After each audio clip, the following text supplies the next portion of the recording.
एक तरफ उफनता हुआ तूफानी समंदर, आसमान से कड़कती बिजलियां, बैकग्राउंड में ईरानी झंडे लगे हुए जंगी जहाज और इन सब के ठीक सामने एक अमेरिकी नेवी शिप के डेक पर make America great again cap पहने हुए अमेरिका के राष्ट्रपति डोनाल्ड ट्रंप के साथ एक सीनियर नेवल ऑफिसर भी खड़ा है।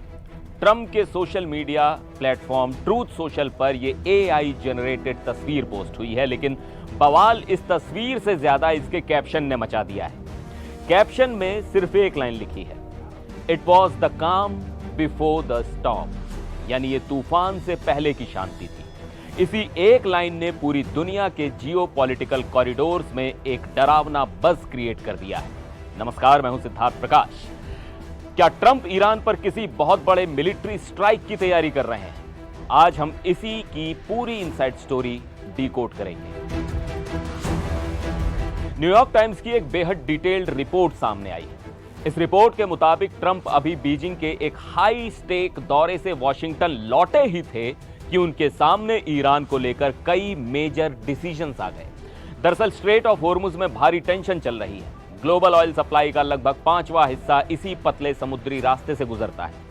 चीन और रूस जैसे देश लगातार कह रहे हैं कि इस रास्ते को तुरंत खोला जाए, क्योंकि कच्चे तेल के दाम बुरी तरह ऊपर नीचे हो रहे हैं। वेस्टर्न देश और सहयोगी मुल्क बैक चैनल से एक कॉम्प्लेक्स डील करवाने में लगे थे ताकि तेहरान इस रास्ते को पूरी तरह खोल दे और ट्रंप इसे अपनी बड़ी डिप्लोमेटिक विक्ट्री की तरह दिखा सके। लेकिन ट्रंप ने इस डील को सिरे से खारिज कर दिया। चीन से लौटते वक्त एयरफोर्स वन में ट्रंप ने रिपोर्टर से साफ कह दिया, मैंने उसे देखा और अगर मुझे पहली लाइन ही पसंद नहीं आती तो मैं उसे उठाकर फेंक देता हूं। डिप्लोमेसी फेल होने के बाद अब वॉशिंगटन में मिलिट्री एक्शन के ब्लूप्रिंट्स तैयार हो रहे हैं।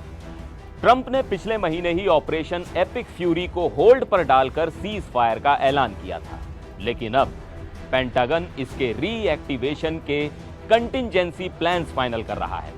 यूएस सेक्रेटरी ऑफ वॉर पीट हेग्सेथ ने भी कंफर्म किया है कि मिलिट्री हाई अलर्ट पर है और जरूरत पड़ने पर उनके पास एस्केलेट करने का प्लान मौजूद है। हालांकि कुछ ऑल्टरनेटिव सिनेरियो में मिडिल ईस्ट से ट्रूप्स को कम करने पर भी बात हो रही है, लेकिन जो अग्रेसिव ऑप्शन टेबल पर है वो रोंगटे खड़े करने वाले हैं। रिपोर्ट्स हैं कि अमेरिका एक ऑपरेशन स्लेज हैमर फ्रेमवर्क पर काम कर रहा है। इसमें ईरान के मिलिट्री बेस और स्टेट इंफ्रास्ट्रक्चर पर भारी बमबारी की प्लानिंग है। सबसे हाई रिस्क स्ट्रेटेजी है अमेरिकन स्पेशल ऑपरेशंस फोर्सेस का इस्तेमाल।